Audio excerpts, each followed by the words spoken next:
Positive چیزوں کی طرف لایا جاتا ہے. مثال کے طور پر سب سے بڑھ کر پازیٹیو چیز کیا ہے؟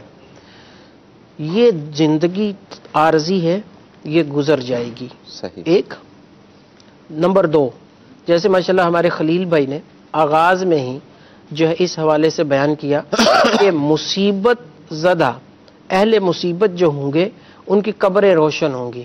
قیامت میں جب اہل مصیبت کو اجر دیا جا رہا ہوگا تو جو دنیا میں جن کی زندگی خوشگوار گزری ہوگی وہ تمنا کریں گے کہ کاش ہمیں دنیا میں واپس بھیجا جائے، ہماری کھالیں کینچیوں سے ادھیڑی جائے اور ہمیں آج وہ ثواب ملے جو اہل مصیبت کو مل رہا ہے. تو اب یہ کیا ہے کہ میرے حساب سے میں سمجھتا ہوں کہ this is the best positive thinking, best مثبت سوچ ہے. صحیح. کہ ایک تو آپ کو بتایا جاتا ہے کہ زندگی مختصر ہے، پرابلمز تو انہوں نے تو جانا ہی نہیں ہے. کون سا بندہ ہے کہ جس کو پرابلمز نہیں ہے؟ اور آخرت میں یہ ہے کہ اگر آپ بھی اس کو برداشت کریں گے تو آپ کو کیا ہوگا کہ اس کا اجر ملے گا. تو یہ بہت زیادہ میں سمجھتا ہوں کہ سوچوں کا رخ ایسے موڑنا ہے کہ آپ کسی بھی مصیبت سے جو ہے وہ پھر آپ اس کا حوصلے کے ساتھ جو ہے وہ کر سکتے ہیں. اس کو ویری پریسائز لے لیتے ہیں کہ مدنی مذاکروں کے اندر جو تربیت دی جاتی ہے، جو سوالات ہوتے ہیں، وہ سارے اپنے سوالات جو نیگیٹو تھنکنگ کے ہوتے ہیں سوالات، کچھ برائیاں جو ہوتی ہیں معاشرے کی، جو برائیاں ان کی طرف جو کچھ لوگ ایسے ہوتے ہیں نشہ آور چیزیں استعمال کر رہے ہوتے ہیں، کچھ گھریلو جن کے مسائل ہوتے ہیں، تو اس کا بھی تو حل دیا جا رہا ہوتا. تو کیا اس کو بھی CBT بول دیں گے؟ بالکل. دیکھیں اصل میں اب یہ ایک سوال ہو سکتا ہے مدنی چینل کے ناظرین میں آئے کہ بھائی میرا بھی حلیہ دعوت اسلامی والا ہے، آپ کا بھی حلیہ دعوت اسلامی والا ہے، یہ دونوں ڈاکٹر مل کے بیٹھے ہوں گے، انہوں نے کہا کہ ڈاکٹر صاحب آپ نے جو ہے نا یہ میں اس طرف لے کے جاؤں گا تو آپ نے ادھر لے کے آنا ہے. قطع نظر اس کے میں ایز اے پروفیشنل، یعنی کہ میرا سائیکائٹری میں ایکسپیرینس ہے، یعنی کہ میں بارہا مدنی چینل پہ پہلے بھی یہ عرض کر چکا ہوں، میرا یعنی کہ اس میں کوئی فائنینشیل گین نہیں ہے، الٹا ہو سکتا ہے مریض میری طرف آئے ہی نہ. صحیح. لیکن اس کے باوجود دعوت اسلامی کے مدنی ماحول میں جو ہمیں ہفتہ وار اجتماع میں مدنی مذاکروں میں جو ہمیں تربیت کے مدنی پھول ملتے ہیں، یہ الحمدللہ عز و جل ہمیں نہ صرف ہماری دنیا بہتر کرتے ہیں، نہ صرف ہمارے خاندان کا ماحول بہتر کرتے ہیں. سینکڑوں نہیں ہزاروں مثالیں ایسی ہیں کہ دعوت اسلامی کے مدنی ماحول سے پہلے گھر کے اندر کا ماحول بڑا ہی ڈسرپٹڈ تھا. صحیح. ڈپریشن تھا، ٹینشن تھی، مصیبتیں تھی، پریشانیاں تھیں، مطلب بالکل یعنی کہ جو ہے انتشار کا شکار تک گھرانہ. دعوت اسلامی کا مدنی ماحول میسر ہوا، یہی فیملی، یہی خاندان ایک اچھے پرامن پرسکون طریقے سے جو ہے وہ اپنی زندگی گزار رہا ہے. تو یوں اگر دیکھا جائے تو الحمدللہ عز و جل بغیر کسی بایس کے، صحیح ہو سکتا ہے کوئی ہیلتھ کیئر پروفیشنلز دیکھ رہے ہوں، کوئی ڈاکٹرز دیکھ رہے ہوں، وداؤٹ اینی بایس میرا یہ یعنی کہ یقین ہے کہ دعوت اسلامی کے مدنی ماحول سے ہفتہ وار اجتماع، مدنی مذاکرہ اور مدنی قافلہ، یہ تین چیزیں اسلامی بھائی اپنا لیں تو اور حقیقت میں اپنائیں. یہ نہیں ہے کہ عارضی طور پر جانا ہے تو جیسے پہلے تھے ویسے ہی پھر روٹین میں چلے گئے، نہیں، اپنے اندر جو ہم سیکھیں اس کو امپلیمنٹ کریں. انشاءاللہ آپ دیکھیے گا کہ میں نہیں سمجھتا کہ جو ہے وہ ڈپریشن جو ہے وہ ہمیں یعنی کہ ٹچ متاثر کر سکے گا. انشاءاللہ ضرور. خلیل بھائی کی طرف آتے ہیں. خلیل بھائی آپ کے پاس کچھ گھریلو علاج، کچھ روحانی علاج موجود؟ صلو علی الحبیب صلی اللہ علی محمد صلی اللہ علیہ وآلہ وسلم.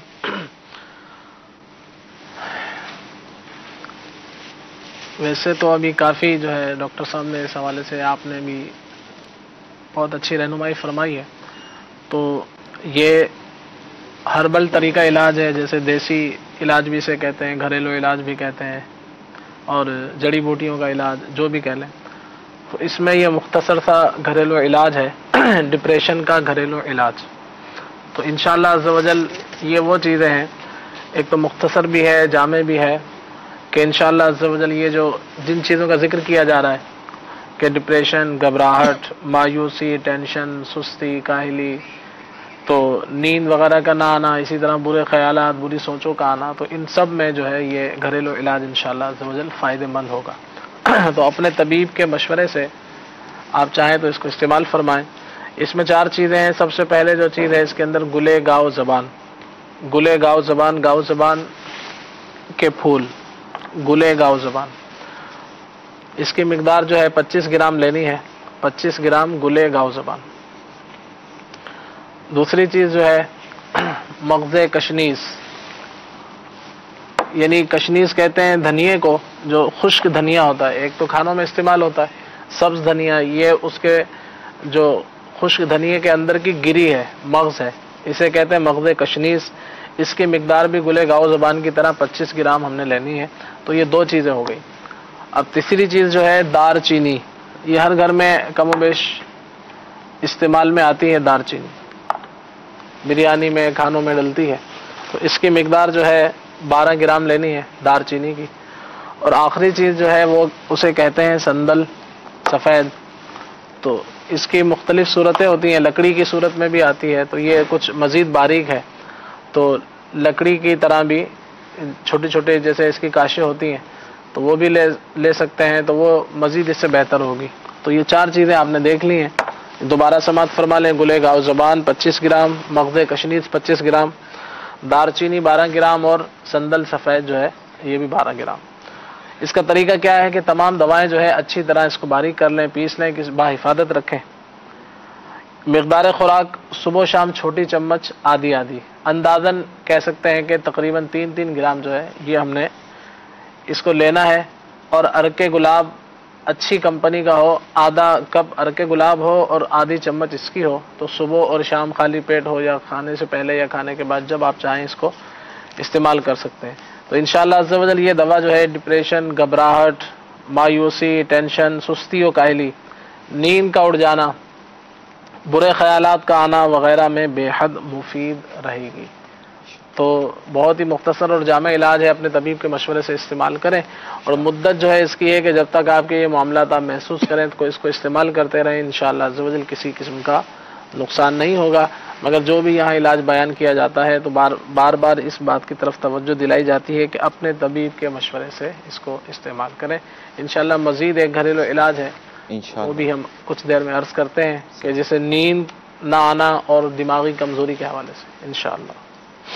کالز ڈاکٹر صاحب کچھ کالز آئی ہوئی ہیں، کالز لے لیتے ہیں، کال سنا دیجیے۔ آپ بخارا سے میرا یہ مسئلہ ہے کہ مجھے نیند مکمل طور پہ نہیں آتی۔ اسپیشلسٹ ماہر نفسیات سے میں تقریباً 2 میڈیسن کھا چکا ہوں، پھر بھی ٹینشن کی وجہ سے نیند نہیں آتی۔ کوئی بھی دباؤ ہو اسے نیند مشقت کام کرتے وقت یا ایسا اس وقت سر میں درد رہتا ہے۔ عملی کابینات منڈی الدین پنجاب گاؤں جاڑا سے عرض کر رہا ہوں، محمد حسن رضا تاری۔ ڈاکٹر صاحب سے یہ سوال تھا کہ بچوں میں بھی یہ ڈپریشن کا مرض ہوتا ہے، اور بچوں میں کیسے پتہ چلے گا کہ یہ مرض ان میں ہے، جیسے 2-3 سال یا 4 سال کا بچہ ہوتا ہے؟